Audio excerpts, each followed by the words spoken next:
We want to pour into our young people messages of success and achievement. And our theme for this evening is life lessons for success. So we're looking forward to have a robust conversation. So I'm going to ask our Mayor, Mayor Tom Roach, to bring greetings to us and to welcome everyone to this presentation. Mayor Roach. Thank you, Frank. Good evening, everyone. It's my honor to be with you and to greet you. I wish we were all in person, but that's not where we are today. Hopefully, I'm going to be optimistic and say in a few months we'll be back where we can be together. This is another great program put together by our Youth Bureau. We're very proud of the work we do here. We have programs to try and expose young people to every kind of career or hobby or avocation that we can. We work closely with our school district. We even have a flight simulator now. So we have people coming in to talk to our young people about careers in aviation. I want to make sure people know everything that's out there. But programs like this, where we have a chance to bring in people who have wisdom to share, when you're a certain age, you think you know everything. And but every day I hear my father's voice in my head, the stuff he told me when I was 18 that went out the other ear, didn't really go out the other ear. It came back to me. So I think this is a real valuable exercise. And we appreciate, Coach, you being with us tonight with your great history. And Allan Houston is someone I've met many times. He's really stepped. First of all, I'm a Knicks fan. Yeah, have mercy on me. I'm a Met fan too, so you see he was a beloved player, but he has been such a great member of our community, with MSG having such a strong presence in our city with the Westchester Knicks and for a while the Liberty, and it's just wonderful to be able to welcome him as well. So thank you all for being here. I have another event that I'm going to be electronically jumping into, but I'm going to stick around for a little while, and then as long as I can. And I wish you all a good evening, and I hope to see you soon. Thank you, Mayor Roach. Also with us is our youth board chair and member of the Common Council, and we're asking all of our acknowledgers to be brief, say a few words. And Justin Brash, who's chair of our youth board. Justin, if you could say a few words. Thank you, Frank. Williams, I'm sorry. There's people in the waiting room. Okay, my deputy will handle that. Okay. Would you check? I don't see anybody waiting. Really? Because a couple of people on our foundation side is trying to get in. I let everybody in. So are they in the right place? Okay, I'll text them. Okay. Okay. Go ahead, continue. All right, Justin, go ahead. Yes, I just wanted to say it's a pleasure to be here.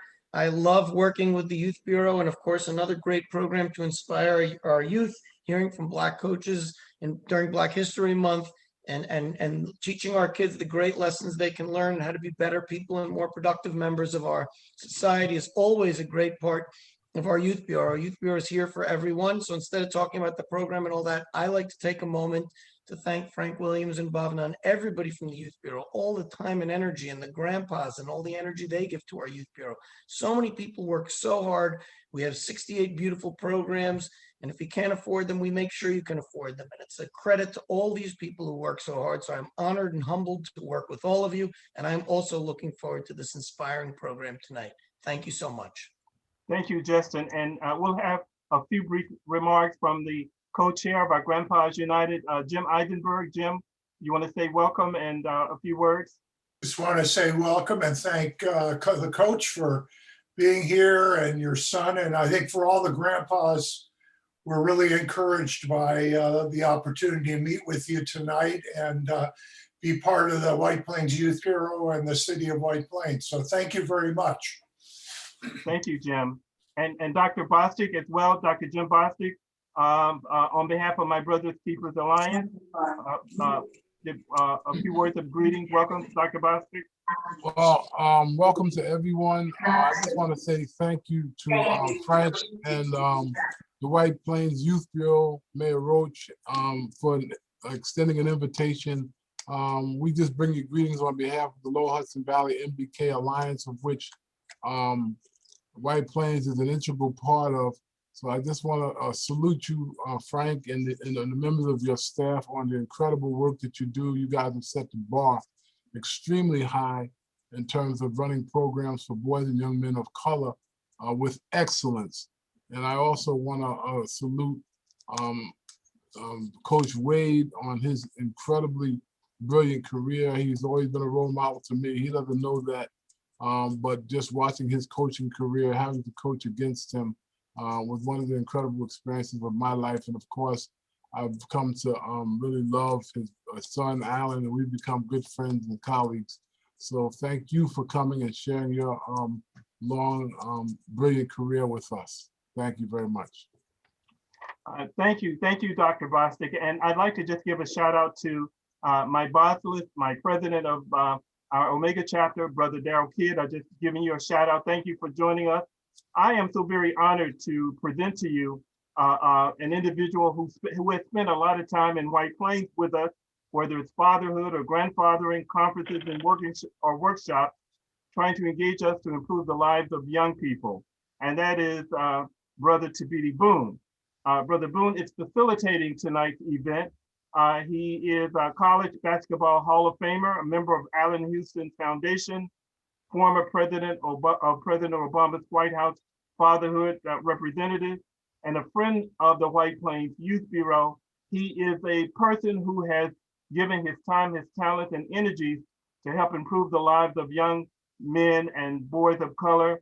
And we're thankful that he is part of our efforts to support our young people. So, Brother Boone, take it away. Thanks. Can everybody hear me? Yes. Okay. I want to mention that Sonny, you on the line? Yes, sir. I'm here. Yes, sir. Can you do me a favor? Can you help Barry get on? Sure. I'll take care of it. No problem. Okay, thanks, man. Yeah, I just want to say thanks, Brother Williams, and it's good to see my other brother who's a bossless there in White Plains on. Good seeing you, bro.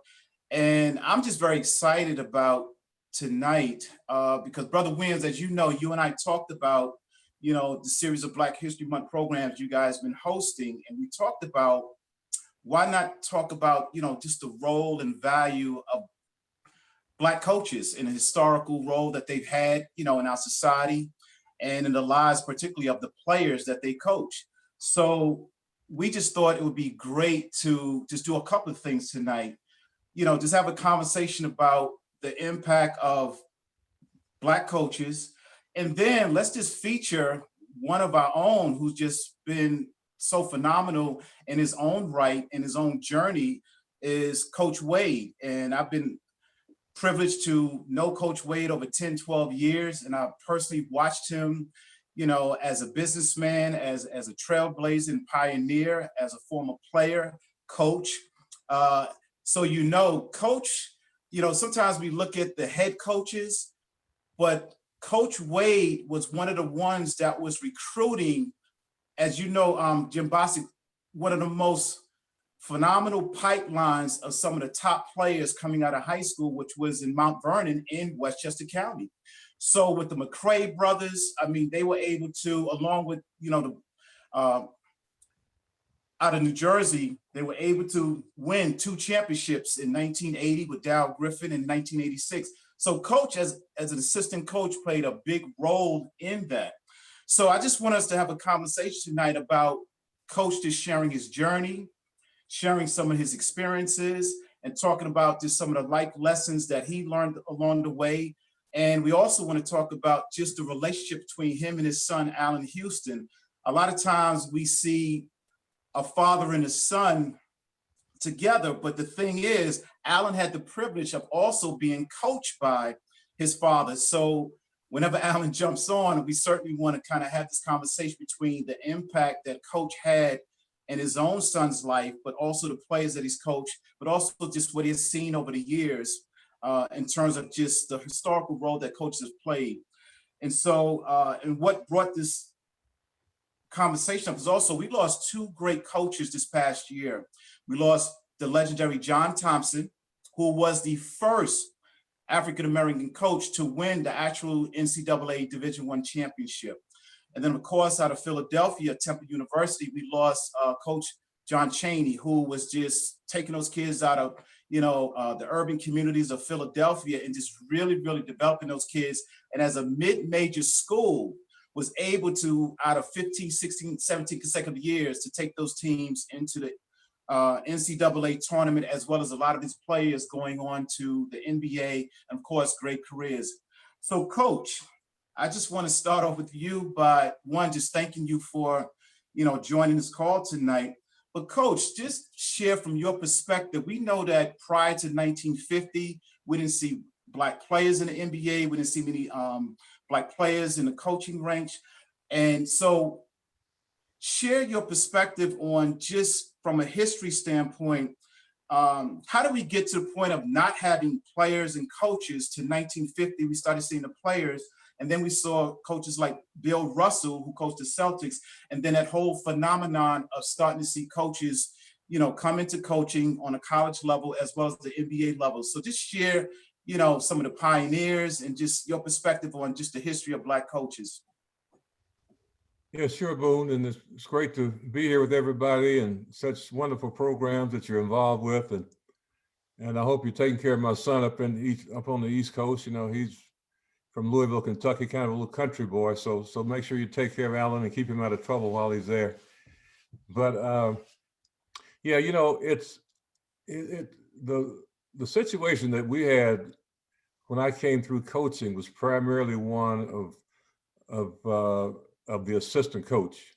And there were several assistant coaches that were in major programs, but not many head coaches. You had John Chaney, you had John Thompson, you had Clem Haskins, Larry Finch at Memphis. So what happened was that when a Black coach was fired or let go from a major program, he wasn't recycled. And they always seemed to bring in Black coaches when there was a catastrophic situation going on at that university. That happened in Memphis, that happened in Minnesota when Clem Haskins went in. And of course, the history of Georgetown, and John just actually got that program on the map. So, but growing up in the South, I didn't really know what my plight was going to be. I just knew that I wasn't going to go back to the South. I wanted to get out of there as soon as I could, although I had some great interest in HCBUs or HBCUs. But I ended up at Louisville, and as a freshman at the University of Louisville, the freshmen at that time could not play varsity. So in our freshman year, we played teams throughout the state of Kentucky, Southern Ohio, and Northern Tennessee. And that journey was one of a lot of racism, just a lot of people throwing things on the court, names calling. So midway through my freshman year, our coach said, "You guys can go home for spring break or for Christmas." I hopped on the bus, Greyhound bus, leaving Louisville, going to Knoxville. And I was already upset because of all the racism that we had faced as freshmen, and that was in 1962. And when I got home, I remember stopping at so many places in Carbon and Williamsburg and La Follette, Tennessee, and you name it, on the local bus. I told my mom and dad, I said, "You know what?" I said, "I can't go back to that." I said, this is it for me. I said, the racism we faced as freshmen, the stuff just on this bus. And my dad just walked up to me and said, "Let me tell you something." He said, "Now, I don't know where you're going to go, but you're not going to stay here. And I'm telling you very strongly right now that you're going to go back to the University of Louisville, because you have to fight it out. You have to stick it out." So I ended up coming back to Louisville, being a part of 1964, just going with Reverend Martin Luther King in Frankfurt, going to that march, being a part of the civil rights era. And that was just really big for me. So fast forward, I guess, until after, when I graduated from Louisville, going to become a coach at the University of Louisville, we just felt that, or I felt anyway, that watching guys like John Thompson, guys who were just really good mentors for me. That was really important.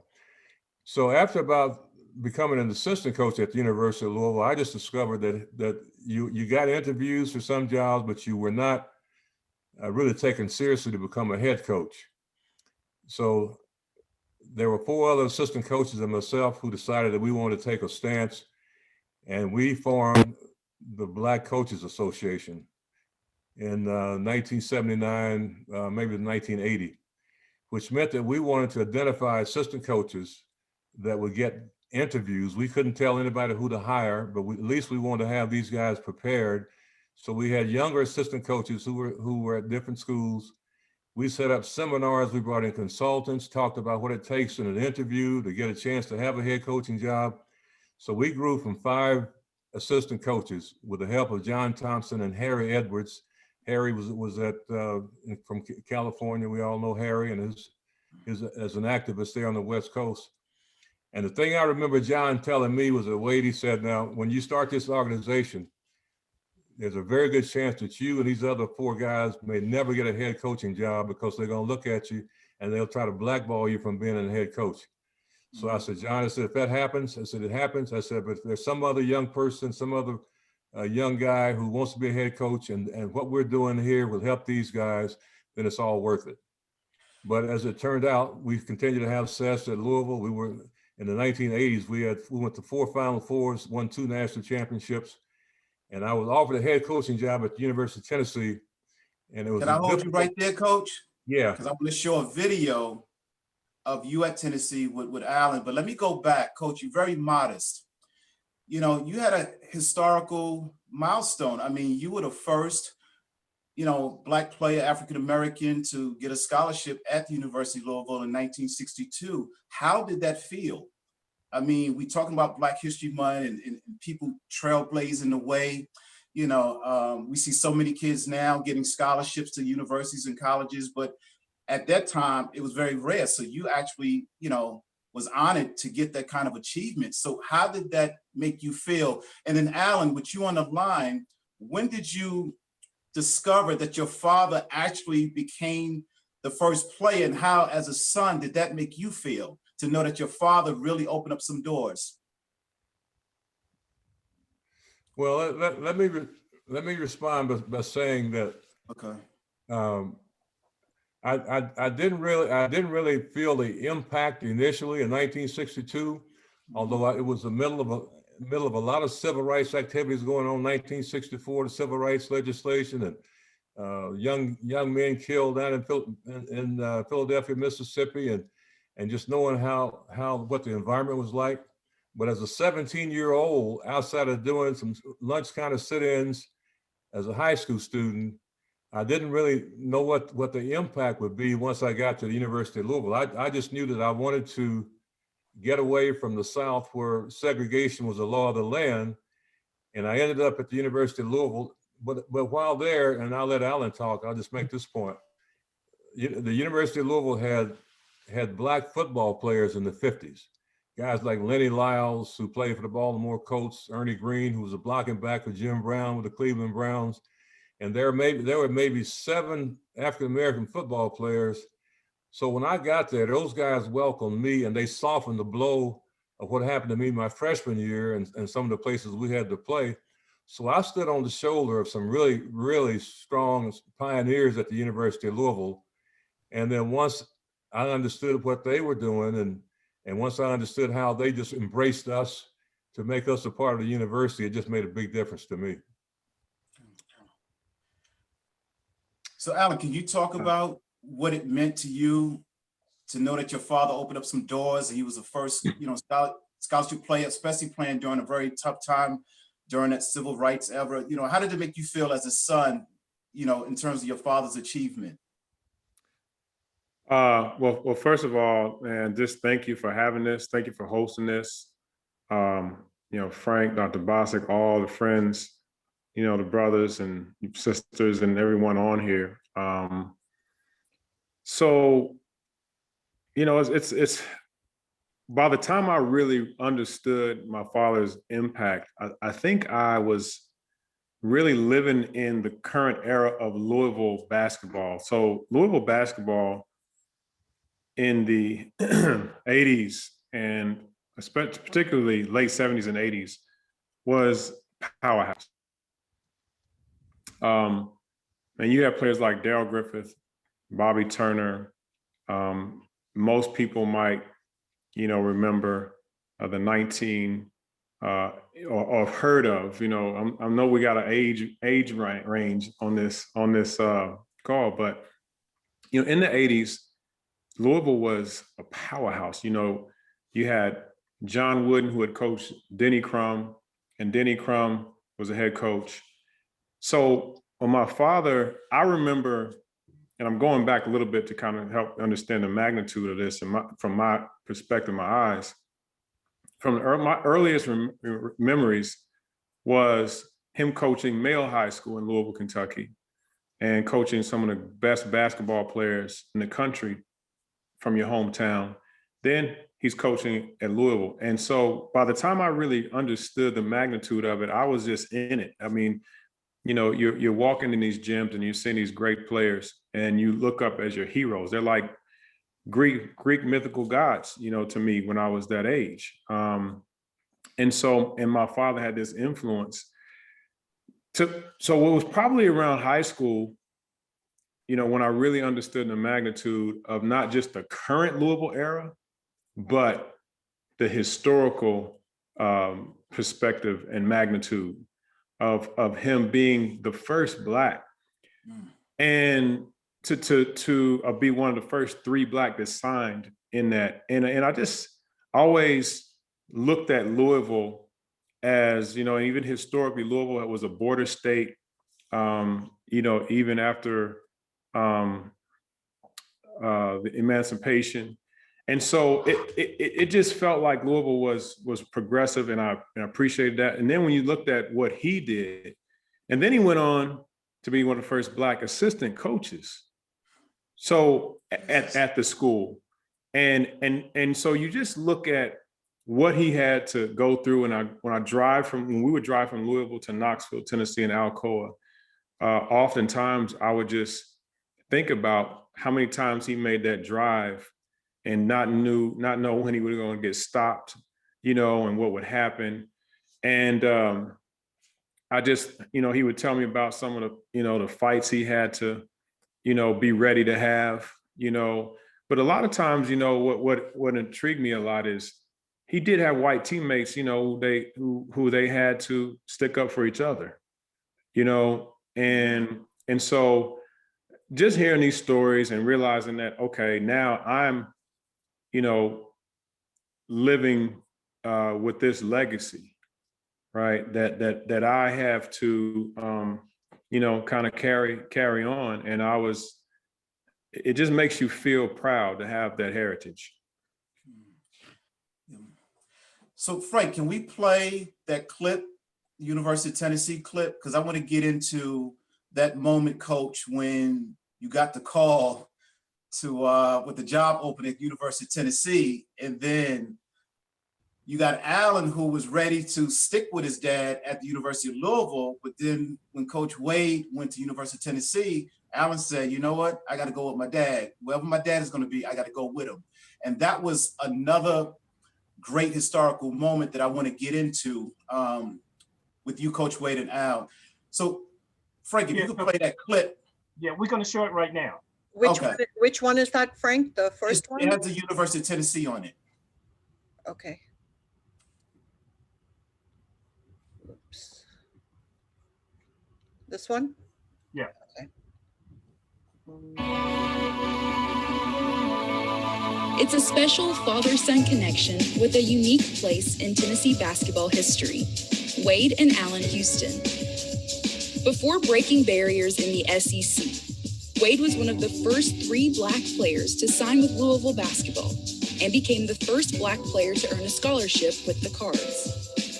Wade later served as an assistant coach at U of L for 13 seasons, helping guide the Cards to 4 Final Fours and 2 national titles. The Alcoa native returned to Rocky Top in 1989, becoming Tennessee basketball's first Black head coach and the first Black head coach in SEC basketball history.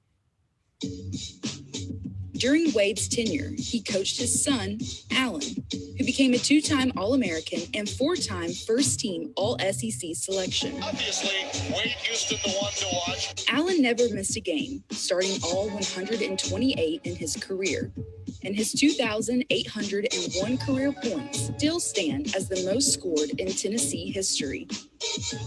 Together, Wade and Allan led the Vols to the SEC title game in 1991 and 2 NIT appearances. Allan was drafted 11th overall in the 1993 NBA draft and spent 12 seasons in the NBA.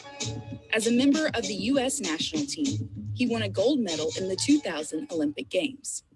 In March 2011, Tennessee retired Allan's number 20 jersey.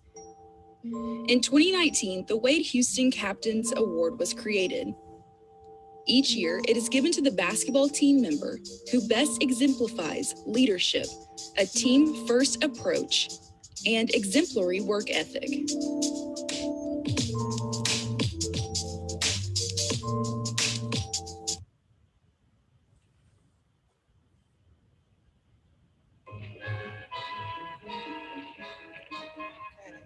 Once upon a time, there was a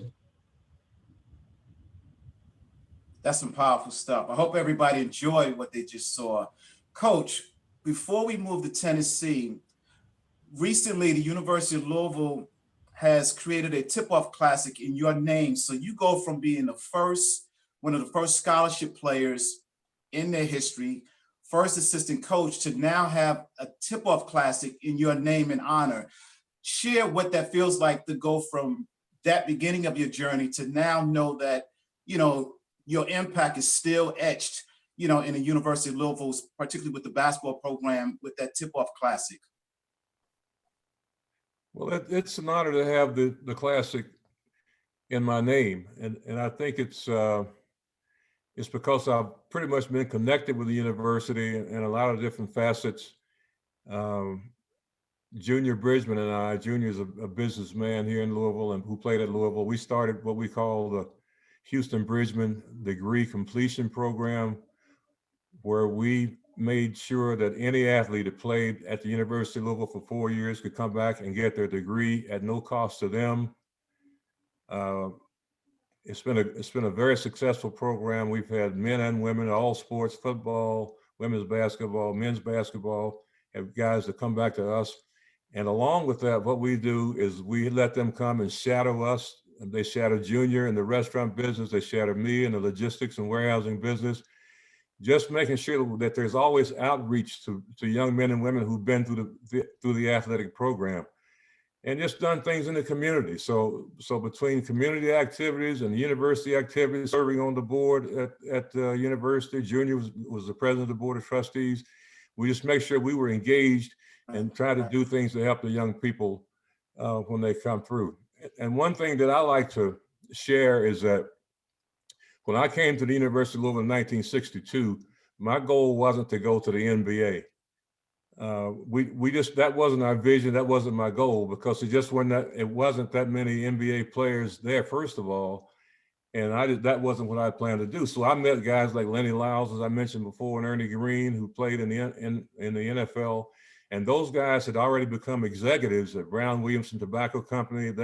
Ernie Green had started his own logistics, supplier service to General Motors. So what I tried to do with players was to help them understand that there's life after basketball, because that was the way I did it. I wanted to be an executive like Ernie and like Lenny. Mm-hmm. So that's why I said the one thing that we tried to do was to make sure they saw something out of that basketball cocoon, and they could do things like share time with us, come out, ask questions with us, sit down, have lunch, and just learn what life is really about. If you make it to the NBA, that's great. Or if you make it to the WNBA, that's great.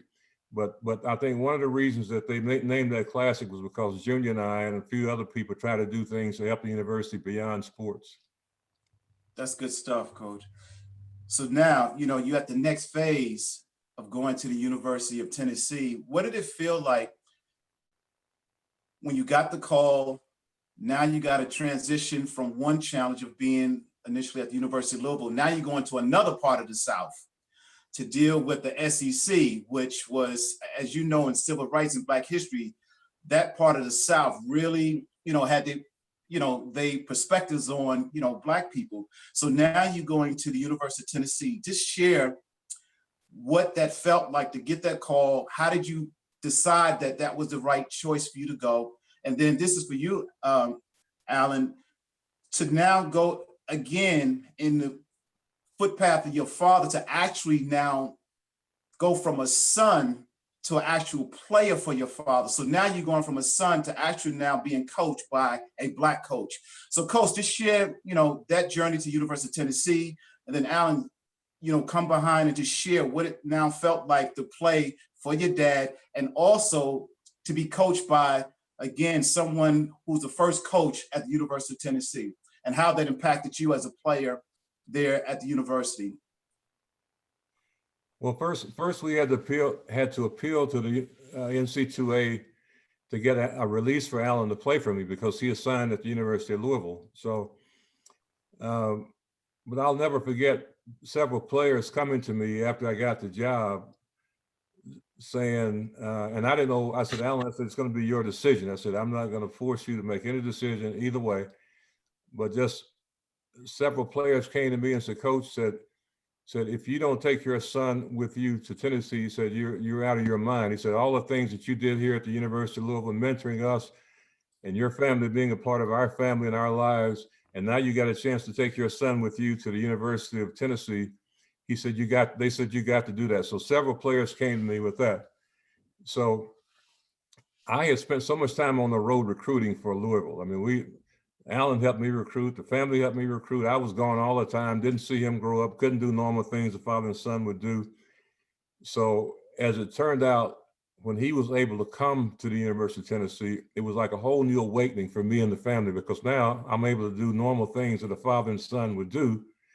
And that's what we'd always been about, is helping young men, whether it's through mentoring or whatever.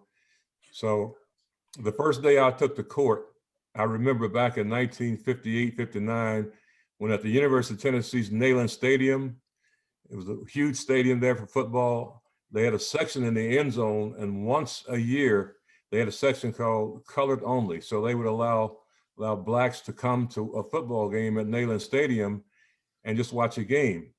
So I walked on the court, I looked around, I said, now here I am, the head coach at the University of Tennessee, and it wasn't that long ago where they had a section roped off for us as Blacks so we could go watch a football game.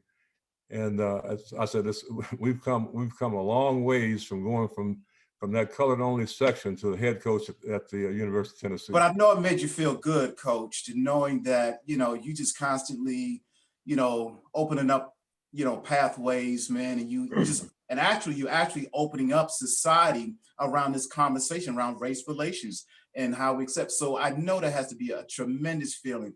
Were there any challenges that you faced, going into other universities and stadiums, or, and again, we're talking about 1989, but was there any challenges or concerns, anything that made you think twice about, did I make the right decision?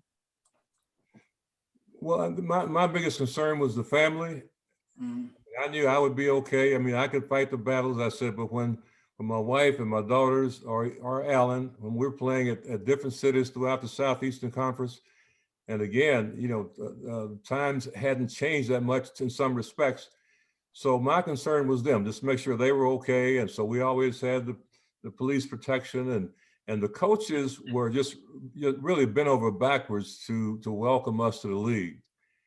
And a couple of years after I was there, Nolan Richardson came to Arkansas. Arkansas came into the SEC, but it was just the fear of the unknown, and you just didn't know what was going to happen if you somewhere in one of the cities and somebody who just went totally out of character and remembered back in the 1950s and 40s and just did something really that you were afraid of happening.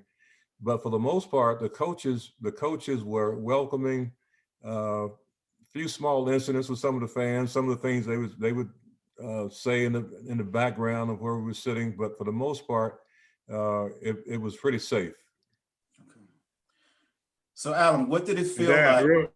Real quick. Go ahead. Before I start, Go ahead. I want you to share the story about when we first got the job and the Cherokee Country Club kind of incident. Yeah, so when I first interviewed for the job, Lamar Alexander, who at that time was the president of the University of Tennessee, who later on served in Congress, and my grandparents worked for his family. They did actually, my grandmother actually raised Lamar and his sister by just doing domestic work in their house, and dad did lawn service and this kind of thing. So I knew I had a chance to get the job because of Lamar's influence on the search committee. But when I did get the job, when Coach Dickey said, "Well, the job is yours," I said, "Well, great." Allan and everybody was screaming and happy, and I didn't know really.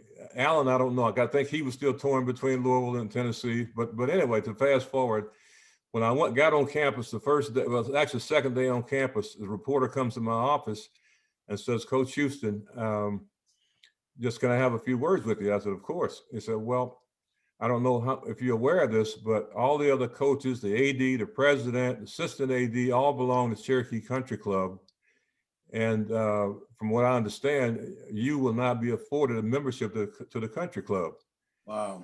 So I said, "Well, you know what? I plan to get my staff together. I got to do recruiting. So my concern right now is not the country club." But what I later found out is that when I first started recruiting away from campus, the first question was asked of me was that, "Coach, why should my son come to the University of Tennessee when they won't even let you participate as a member of a country club there?" So that's just like it was back in the 40s and 50s. And I said, "Well, I've got to take care of my recruiting." I said, I can't make an excuse for what they're doing there. So I had to just kind of dress it up, sidestep it, but it did set us back for a while in recruiting. And then within a month or so, they offered me a membership. I said, "No," I said, I'm not doing that. I said, "I got other things I got to do, take care of. So I'm not going to be a member of this country club." I said, "The rest of the people can stay, they can do what they want to do." But that kind of set us back in terms of recruiting and the reputation for the university when I first got there. Wow. Wow. Yeah, I mean, you know, I had a lot of emotions coming into this, all the history that my dad had brought to the city of Louisville. And I was signed with Louisville. I wanted to be a part of that history, that heritage. But as soon as I found out that he was close to getting the job, and you were interviewed by another school, right? Was it Texas or someone that? Texas. So we knew he didn't get that job. And then the Tennessee job, he was being interviewed, and we were praying through that process. I mean, we were praying as a family. We were on spring break. And at that point, like going to Louisville wasn't even about me staying in Louisville anymore. It was about, would I be able, to come to Tennessee if he got the job? So I will never forget when my mother, was yelling, "Oh, he got the job." We were on spring break somewhere. I remember sitting down by myself, and as soon as I heard her scream, "He got it," I was like, "Yes!" And then I was like, "Oh man, what am I going to do?" Like literally in those 2 seconds, and I'm like, "What am I going to do?" Like, not am I going to go? It's how am I going to get there? How are they going to allow me to get out of this? You know what I mean? Like I was bound. And that was one of the times I remember as a family praying a lot. And I never forgot, we got the call that they're gonna award us to go to the University of Tennessee with no penalty. So it's back then, if you left, you were gonna have to, sit out a year, lose a year. And another thing that was very interesting about a father that I want to make known, when we sat down and we're waiting for the decision, because we had to wait to see if the NCAA would penalize me for going, because I made a decision, like I'm going to go. But my dad was like, "Wait a minute. Before you make this decision, the priority is for you to go to school for 4 years and get your degree." Right? And this is in 1989. the priority is for you to get your degree. So meaning, if you have to come to the University of Tennessee and the NCAA says you have to lose a year, you can't play with 3 years, his mindset was, no, our family worked too hard for education. We worked too hard to get to this point, and you're going to get your degree. That was the mindset of him and our family. It wasn't, oh, good, now let's go get this money and go to the league. That was not the mindset. So I think it's important because when you think about the history of the magnitude of him getting his job, setting the stage, being a pioneer in so many ways, it was really never about him. It was never about, now I got to go out and get these rings. It was really about, how am I leaving a mark? And that's the mark he left on me. So it was like, I'm thinking like, well, shoot, he's willing to let me stay in Louisville so I can go play 4 years. Like it still really blows my mind, like that type of integrity, but it was real. I'll never forget it. So when I get there, you know, we get the call and I'm saying, now you can go play for your father. And it was just amazing. Like, it was amazing because we had family, like my grandfather, my grandparents, we had a whole section, you know, every night. Like we had our own, even if Noah's was in there, we had our section. It was like, you know, the Houston, you know, Garner, you know, the whole, that section. And I just would always look over there, and it was like, man, like that's family over there. Like it's where we grew up. He grew up. And it was really such a unique, you know, experience, being there, you know, being with family. And it was tough on my sisters and my mom, you know, because they had to uproot. Everybody makes sacrifices, you know, in life. A lot of people made sacrifices for me. He did. People made sacrifices for him. But when he goes back on campus and we go back, and what I'll never forget is no matter what happened, they're always like, your father was so class. He was a man of dignity, of character. Like everybody would say that. And that's what matters, right? And to the degree that Rick Barnes called me one day, 2 years ago. Wow. He's got a team that's #1 in the country. He's like, man, Allan, I want to honor your dad. Now, think about how many coaches have been there since Rick Barnes. I don't even know, right? He's like, we got to do something to honor your dad. And the board, you know, alumni were like, hey, you know what? We have to do something to honor your dad. It was around this time of the year. And he said they named the Wade Houston Captain's Award. So every year they're going to name a captain, and there's a plaque there, right there by the basketball main office with his name, Wade Houston Captain's Award, and that player that year who got the award. And that's going to live on. So when I'm gone, somebody's going to be stepping on there, receiving that award, that Wade Houston Captain's Award. Let me ask this basketball question now. So Allan, you was one of the top players across the country. Of course, you signed with University of Louisville. So from a player standpoint, most players, when they're being recruited, they decide on schools based on the coach, the system that they run, the university, whether you're going to fit in as a player. So what was it about, not your dad, but as Coach Wade coming in as the first Black coach and you playing for a Black coach? How as a player did that impact you in terms of you playing under Coach Wade? How did that impact you as a player going in?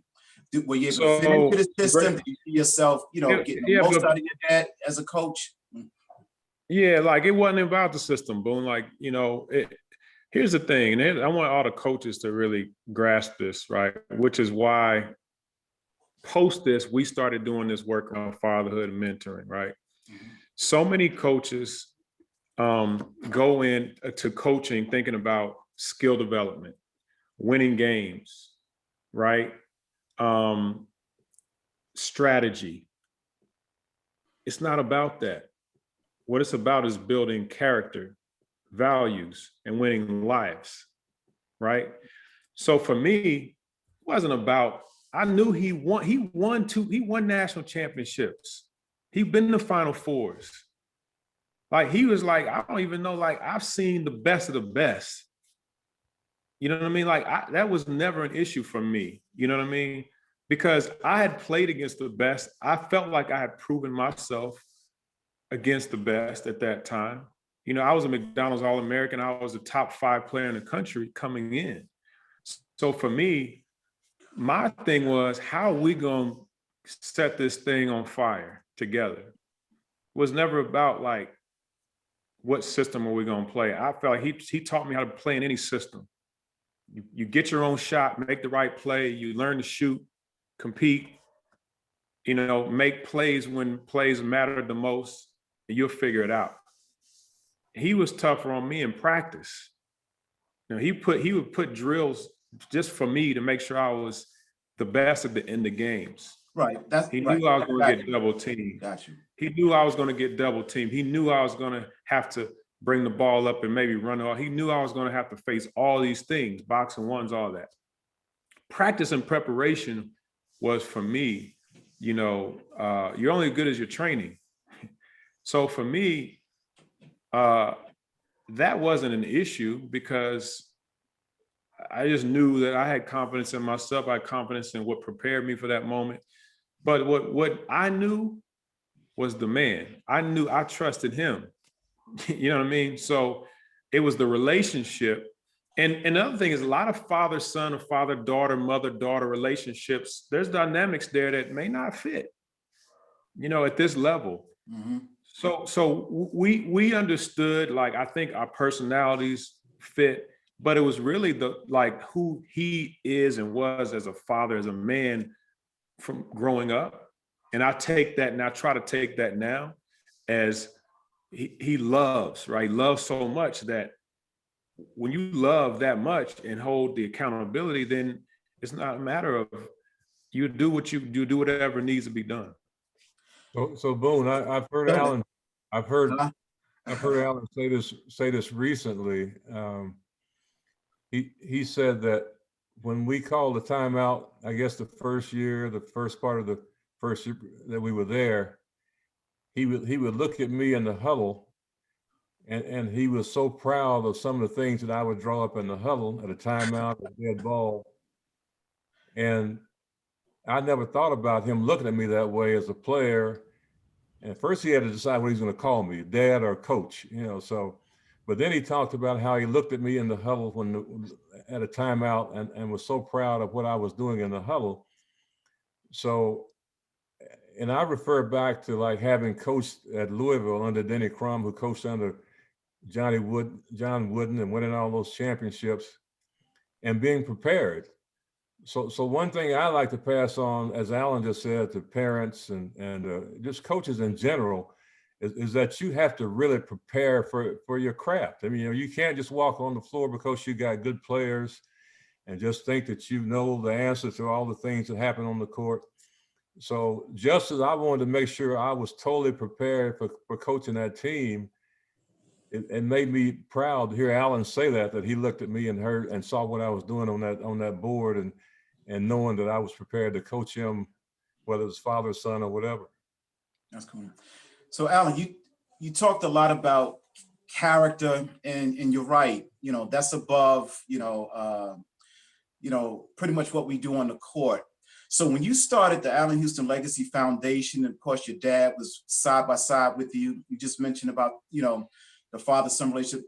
So you and Coach Wade, talk about, Allan, how valuable was it to start the foundation that fostered relationships between fathers and their sons, and a great, enjoyable basketball experience, as well as learning life lessons and lessons of success, and just learning through workshops of just, the value of mentoring and fatherhood and father figures, which is really, and you said this so many times, Allan, that it's really about coaching. So talk about the Fathers Knows Best retreats and what that meant in terms of just that whole coaching aspect that transitions into us as fathers and male figures and mentors in the lives of young men. If you could just speak on some of that. Yeah, I mean, this could go on for a whole nother thing, but I think I just remember I've taken in so much information in relationships. My grandfather, my mother's father, William Lee King, was one of the all-time winningest Negro coaches, and I say Negro because it was before segregation. So Central High School, he won 856 basketball games, right? Won 4 Negro League national championships. And he coached football. He was a 4 letterman at Howard. So coaching is like all through our veins, right? And coaching is not just court. Coaching is life, right? You teach. My parents were teachers. My wife is a teacher. So you can't be a good coach without being a good teacher, right?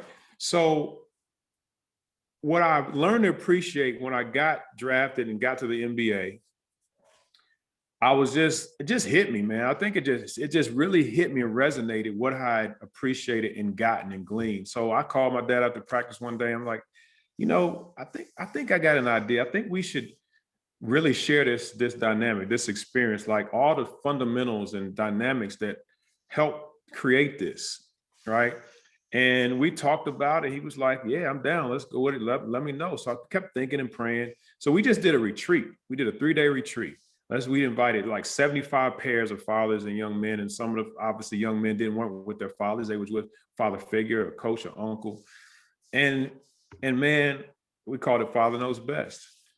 And it was just learning how to relate. So men, we know men sometimes won't just go ask for help and counsel and just let me bounce this off you. Let me just seek godly wisdom.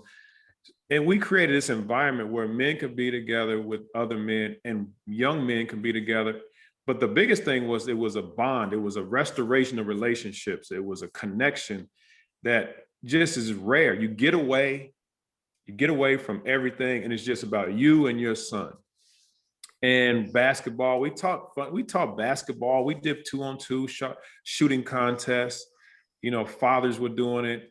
And with night, we would have workshops and dinner retreats. And that's a beautiful thing. And so what happened over time is that what really motivated the long-term work of the foundation is that we understood that it was really a strategy. It was a playbook. It was language.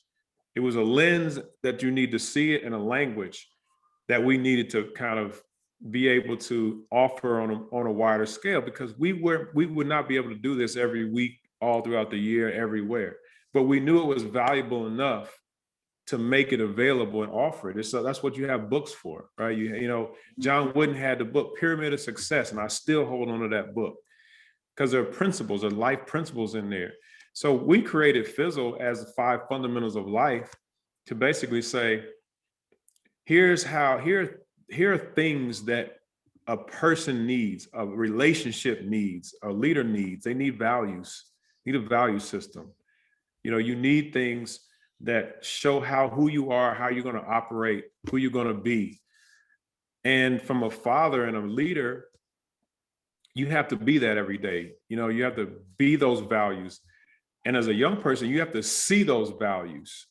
So our thing was like, that's where it all started. So coaching really just is everything. That's why coaching to me, a coach is almost the most important people we have, because kids want to play. They don't want to go to school.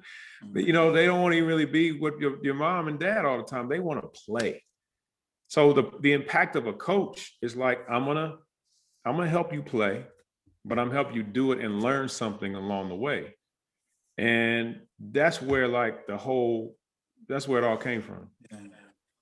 So Boone, one of the things that we tried to do was to combine basketball along with a father and a son. Father would team up with his son to play against other fathers and sons, and then just have tournaments and drills. But the one thing that was always my favorite was teaching a father to take a charge and to teach a son to take a charge. So we sit down and we'd have these signs at each station: ball handling, shooting, defense, taking a charge. So we would have just a little bit of a dialogue with what this meant for a father to take a charge in that station. So it's teaching a father to do whatever you have to do to protect your son, protect your family. And it became the favorite station where fathers would come up to us and just say they had this experience with their son, or they had another experience with their son, just protecting the family, you know, not being there for one day, for 1 week, but being there until we got back the next time we got together, that you got to take a charge for your son. What I want to do, I'm going to segue into, because what you both are talking about is like life lessons. And one of the themes of our talk tonight is about life lessons for success. And we've been hearing that throughout the conversation. So Frank, if you can cue the coachable trailer, we're going to have everybody look at that 1 minute trailer. And then Allan, if you could speak about the trailer and talk a little bit more about how our foundation is using this movie to kind of help, you know, not only just amplify what we do with our physical platform, but just how the coachable movie helps this kind of conversation in terms of how do we become coaches in life, and how it ties into our fundamentals. Okay, all right, Dr. Power, there we go.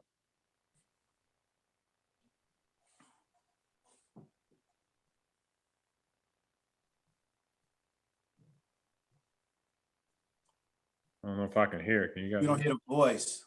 You might want to start it over so we can turn the volume up. Yes, Bob, if you start it over and we'll have some sound. We'll start it over and we'll have some sound.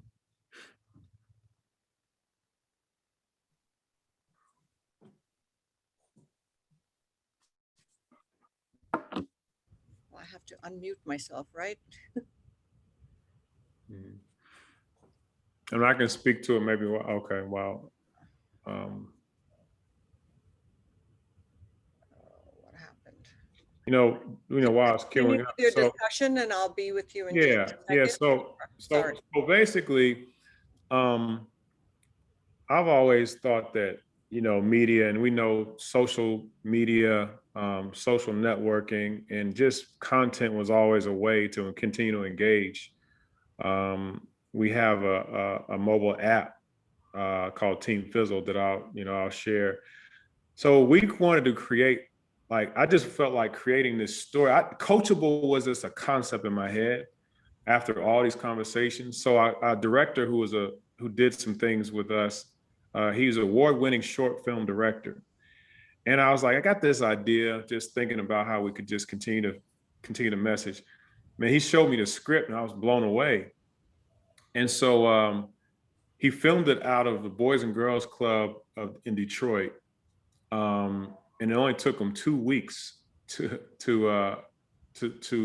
film it. Now, obviously the editing was a longer process, but it really is about a high school coach who's a coder, and he wants to connect with his young people. And, you know, he uses these concepts to do it. Everybody bring it in. Hold the ball. Have a seat. Did everyone download the app? What's this Fizzle thing? We work on dribbling. Is this part of your app? Everything making better. Yeah, it is. I got faith in the work. My wife got it for me. What position do you play? 2. Thought it would help coach. Don't you play it too? I do. Get on, shoot it. I got you.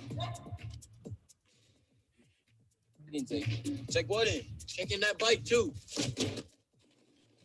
How much involvement do we get from these kids, people? Why would you have them do that? Because self-made.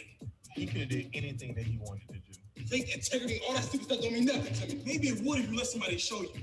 All I know is I can't coach if I can't connect. That's all I'm trying to do.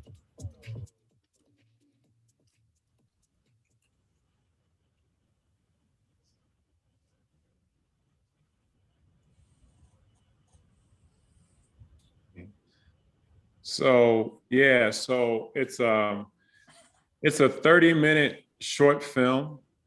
We're gonna put the link up so everyone can go watch it. It's not live, but we're gonna give you a special password and link to go watch it. I would encourage everyone to just watch it, it's real easy. Watch it on your phone, laptop. You can watch it, stream it or whatever. But it really does, I think, tell the story of what happens, in a relationship between a young person and an adult, and how that needs to be engaged. Before we go to questions and answers, Coach Wade, I want you to just share, some of the life lessons that not only that you left, for your son, Allan, but some of the players you had along the way. Like, what if you had to offer even some of the young people that are on the Zoom tonight, just give me about 2 or 3 life lessons of success that everybody can kind of, walk away with that you've used with some of your players. And then Allan, would like you also to say, what were some of the life lessons that you had that still resonates with you today about your father, and then how you use those life lessons with your own children and also within our foundation. Yeah, but I like to refer to like the acronyms in Fizzle, and the last one is legacy. And I try to impart with young people that I worked with or still work with in some cases, that ask them the question, what do you want your legacy to be? What do you want people to remember about you when you leave here, or when you decide you're going to go in a different direction? I mean, as a basketball player, were you a team player? Did you give it all you could give? Were you one who shared the ball? Did you take charges? And just, what do you want people to think about you or to say about you once you leave? So legacy to me is one thing that our family has always talked about. And the one thing I said when I left the University of Tennessee, I said, when I leave the University of Tennessee after being here for 5 years, I want to leave it where the university will not be afraid to hire another Black coach. And sure enough, they hired Quanzo Martin. Is it Martin? Alan Quanzo. Quanzo, yep. Quanzo Martin, yep. Yeah, Quanzo Martin. What, a couple of years after I was there. Well, that to me, that was part of my legacy. So I just want young people to think about what they want to do, or what they want to be thought of when they leave a certain situation. That's cool. And that's literally what Black History Month is all about. Yeah. I mean, yeah, I think of what my father said. I mean, look, to me, that's what Fizzle is so powerful, because we kind of refer to it as a mirror and a lens. Like, you need a lens to see who you are, know like what perspective do you really, like, where do you see yourself? You know what I mean? And the mirror is like, you got to be able to look in the mirror. It's a hard thing to do. And I saw that, right? So I think that's what kind of keeps me going. I look back throughout my career, and I always look back and say, what would you have done differently? What do you do now? And I really think I can say I worked my butt off. I was a hard worker, and I tried to do the right thing. And there were times when you doubt yourself, but you don't buy into it. You don't receive it. You face it, right? Times, where you miss that shot at the end of the game, or 2 free throws at the end of the game, but you come back the next game, you say, give it to me. Like, you face those things. And I will never forget when Nick's GM asked me to be team captain. And he said, it wasn't because, the things you say all the time, it's just because of the way you live your life every day. And I think those are the things I look back and say they transfer and translate in life, right? And so it does come back to these things. Like my mother would always reinforce faith all the time. She's always reinforcing, like, this believe it's going to work out, do the right thing. My grandfather would always say, do the right thing. You know the right from wrong. So we think that, this environment that a person lives in, he would say, like, you deep down in your heart, you know right from wrong, right? And like, so these messages that we always got leads to, to legacy. So I think it's about what you're constantly telling yourself, what you're constantly telling other people, and living it out. That's cool. And remember where you came from. I mean, we all stood on the shoulders of some great people. I used to just read about John McClendon, who was one of the first Black coaches anywhere in the country, and how he was always labeled and said, Black coaches could only play run and shoot basketball, and he was one of the greatest minds early in the game. Yeah. John Thompson and Cheney. I mean, coaches like that who I just watched and tried to learn from. So we all stand on the shoulders of somebody. So just remember how proud those we can be because someone blazed the trail for us. Right. Yeah. Boom, boom. I just want to say, man, like I know you're probably looking like you're about to close. No, I want to open up some Q&A. Okay, but let me just before that, go ahead. I just want to thank you. You guys know that Boone is a legendary New York point guard. One of the best point guards that come out of New York City, and like his story is so impactful, amazing, and he's lived it out. Like what he's doing now, facilitating the discussion so eloquently is what he does. He's just always giving himself. So I want to thank you, Boone, for how you've orchestrated this. And before we get to questions, I got to note that we should hold another viewing of this movie. So if anybody, we could set a date so we can watch it together. If you want to invite your friends, invite family, invite your school, the whole district, whatever. Like let's if you guys want to just get on and watch this movie together and do a chalk talk after, I think that would be impactful. So I just want to offer that. That's what it's really for. I got nothing but love for you, H2O. So I appreciate that. So Brother Williams, we can actually huddle up because I think Allan brought up a good point that the trailer was just a snippet of the entire movie and the actual format of a larger discussion in that. So Frank Williams, let's just get together and huddle up with our side on the foundation and Fizzle side and see how we can kind of schedule, how can we, offer the full movie and a specific conversation on this. And it's only 30 minutes. So like after we can do the same thing. Right. And thank you, Allan, and thank you, Brother Boone, we'll get together and we'll get back together and we'll have a showing of the movie and then we'll have a Q&A and we'll see where it goes. Yeah, let's have a Q&A and then we'll do some closing remarks and wrap up. We definitely appreciate everybody staying on. And I hope everybody's like myself have been pleased. Every time we get Allan and his dad in a conversation, it's just a great conversation, great talk. And you always walk away feeling, good about the information and the things that they share. So Brother Boone, I have any questions. Yeah, okay. I have a question first. Allan, we have a program called Grandpas United. We have about 70 grandfathers and they're pouring into our community. They're giving back, they're mentoring, they're doing leadership development. And Dr. Jim Eisenberg, who's our co-chair, he's been talking about the impact of grandpas in our community, but he's also talking about how can we create, you mentioned legacy, but how can we replicate this grandpa program from here to Louisville, Kentucky, to Knoxville, Tennessee, to LA?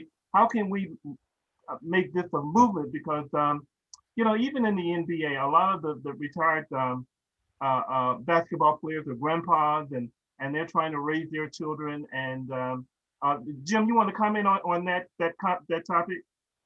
Well, I just want to say this was fantastic tonight, and I really appreciate Coach Wade and Allan Houston, both of you, just most engaging and most touching. And I really would think that there's a potential for grandpas to be part of the father-son relationship. There's a great power to it. I think it's touching. We've got more than 50 grandpas involved just here in White Plains. And I think they really want to give back. And I think having been a coach in the recreation league here in White Plains, I think there's nothing better for a young person to say, "Hey, coach, how you doing?" There's a level of respect, and you both present that. And I think we'd like to see how how we might be grandpas with fathers and son, and how we can support young men doing the right thing. And Alan, the way you describe it about character is really, really important. And we're looking to have a link with sports. And I read a great story, and I'll stop, in the New York Times a year or two ago about Chris Paul saying his grandfather was the most influential person in his life. And Yeah. I assume, Coach Wade, you're important to your son and your own grandkids. So we'd like to see if there might be some collaboration potentially, as everything you've done tonight is really powerful. And thank you. Well, Dad, I'll let you go first because you are a father. Oh, I'll call him Abraham. He's got 15 grandchildren. So I think that's the father of many. So if they all love him to death, man, so I'll let you speak to that first, but I'll speak to a way we can actually make that happen. Great. You know, Jim, I agree wholeheartedly. I mean, it's just, it's a movement. I mean, it's now, you have a generation of grandpas who have time and who care for their kids and grandkids, their own grandkids, and want to be a part of that. And it's like we said before, with Father Knows Best. I mean, kids just need somebody that's going to be there for them and just share whatever needs to be shared. So I just think it's a great program. It could be tied to so many things, sports. It could go into a movie or whatever. So anything that you can do to connect with young people like that, I think is great. So any kind of programming, any kind of connection or synergies that can take place, I think is beautiful. Thank you.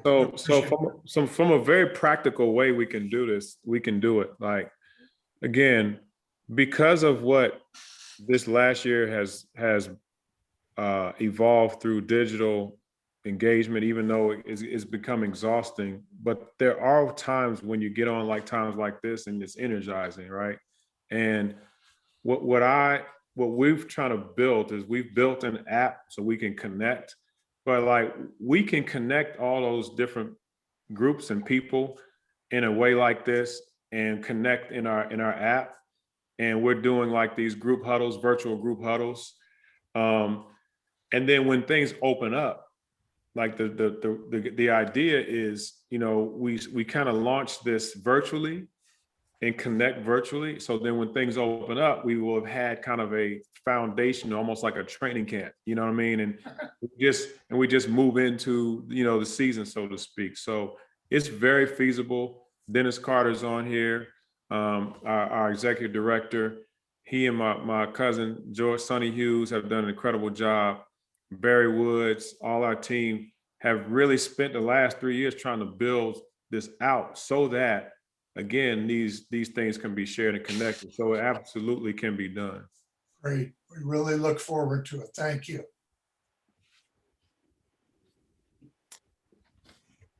So I think we open up for Q&A. You can either raise your hand or put it in the chat box. You know, we've had a wonderful conversation this evening about the legacy of a family in terms of Tennessee and Louisville, Kentucky, and even in the NBA. I know that Allan's name, character, reputation resonates throughout our country, and he is a important role model for our children, our fathers, and our community. Are there any questions for Allan?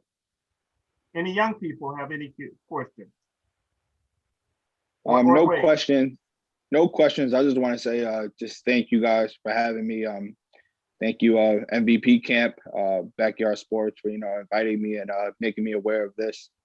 The relationship between Allan and his father is really special to watch because, in a community, myself, I have tons of friends that don't have that relationship at all. Probably not even know their father. So that's really special to see, and just to see how you carried it after all this years, all the lessons you learned, you carried it and you are, living it, just not just talking about it. And that's great. And then meeting, your son, through camps and stuff, and how he carries himself. And that's just always great to see and inspiring to see, off the experiences alone. And like I said, the youth bureau as well. Thank you, for having this, because the youth bureau, kind of saved a lot of kids in White Plains. Youth bureau, I mean, me growing up, you go to the youth bureau about 6 times a week to play basketball. Only day you can't go is Sundays, and every other day you're there after school. You're there on Saturday throughout the whole entire day. So I just want to say, thank you, and I appreciate you guys. Man, thank you. Thank you. And it's good to see you again, man, but yeah, I mean, I just appreciate that. That's what gives it all, that's what makes it all worth it, when you can hear that. So I appreciate it. So we have about 5 minutes left. We said we would end at 8 o'clock. Again, we're open for any questions and any comments, any thoughts. Frank, can I jump in if I may? Sure. Go ahead, Jim. First of all, I want to, you guys should take this on the road. Particularly in our inner cities across America. I mean, right here where I'm at, which is, just down away from White Plains, 75% of our families are single parent families, or single parent homes. And the person missing obviously is the father. So I salute you on a number of fronts. I salute you on the bond between the two of you. I also want to salute you on the fact that your faith undergirded everything that you did throughout your careers, and I want to salute you on that too. But I do have one quick question for Coach Wade. When I was a high school coach, I had a predominantly all-Black team. We were going over in Rockland County, in an area that was predominantly all white. And Friday night, we walked into a gymnasium, and they had police officers along the wall with police dogs, with the big German Shepherd dogs, which I was going to walk out and leave, but my assistant said, no, that's what they want you to do. So we went on in, and our junior varsity played first, and then we came after them, and a group of football players from their high school came in, about a pack of about 6 of them. And they walked past our junior varsity team, which was opposite our bench, watching the varsity now play. And of course, they used the N-word against them, and they said, this is not Howard Beach, go home. And it literally caused, our young people wasn't quite as disciplined as they should have been, and it caused an all-out brawl in that place that night. And it took about 9 police cars to escort my team, myself, and the junior varsity home, out of that community. People were throwing bricks and bottles and everything at our buses. It was a horrifying experience for my players. Have you ever experienced anything remotely, like that anywhere as a coach when you took, because you are a Black coach or were a Black coach at the time? Have you ever experienced that extent of racism and just hatred? I heard what you said about in the game, Most of mine early on was when we played in places like New Orleans and in the South. Okay. One of the first trips we took when I was on the varsity was we played in the Sugar Bowl Classic in New Orleans. Mm-hmm. And our coaches had to call ahead for us to see if we could stay in certain hotels, if we could eat in certain restaurants. And when we got to New Orleans, we walked out on Bourbon Street, and we saw people just like going in some of the places on Bourbon Street. And the first thing that happened to my roommate was he stuck his head in the door, and the guy slammed the door and hit him in the head and knocked us back. So, so we just kind of stayed back from that and didn't go in. But back during that time, it was just the law of the land. So sometimes you accepted it, sometimes you wanted to react. I got into a fight. My second game in college, I got into a fight. I was on the freshman team. The guy on the foul line, my teammate was shooting a foul shot. The guy hit me with an elbow, and we just squared off right there in the middle of the lane. My coach got upset with me. He said, I warned you before you came, this was going to happen. They were going to try to intimidate you. And that was another reason I wanted to leave and go home, in addition to the names and then that bus ride I took home. But But no, I mean, I've just heard it and seen it, and it just takes a lot of restraint. Some people can restrain themselves, some can't. So that happens. Well, I salute you for just being a role model for many of us that came behind you, and saw the kind of career that you had and how you were able to conduct yourself in those kinds of circumstances. You know, a lot of times you're a role model to people and you don't even meet them, and you don't even know them, you know, but I just want to let you know, you were a role model to me as a Black coach and a former Black NBA player myself. Just watching your career and watching how you conducted and carried yourself in those kinds of circumstances. And it certainly helped me in my 15-year coaching career as well. So thank you. I really appreciate your career and what you did. Well, I appreciate being here with you. I wish I had your talent when I came through.